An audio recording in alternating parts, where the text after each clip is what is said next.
Avant de reprendre le chemin de leur atelier, ces apprentis menuisiers en 2e année de brevet professionnel viennent de passer 5 jours à Édimbourg. Un court voyage qui, disent-ils, leur a beaucoup apporté. Ça m'a beaucoup aidé pour la langue, essayer de comprendre et de se faire comprendre. Et c'est vrai que c'est intéressant de voir les bâtiments à l'étranger, l'architecture. On se retrouve dans le vif du sujet pour se faire comprendre, on n'a pas le choix, il faut se débrouiller.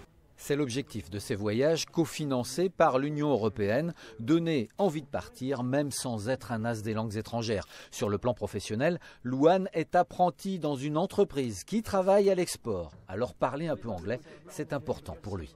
Elle travaille en Amérique, ça peut être aussi, on a fait un peu de l'Asie. Parce qu'en fait on travaille pour des marques, des grandes marques de cosmétiques, de maroquinerie. Donc ils ont un peu des magasins un peu partout en fait. Bien sûr, quand on est menuisier, on peut aller à l'étranger. Ça se fait déjà beaucoup.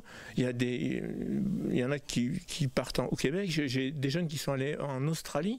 84 apprentis sont partis l'an dernier. Surtout pour leur ouvrir l'esprit, parce que certains ne sont jamais partis à l'étranger, n'ont jamais pris l'avion.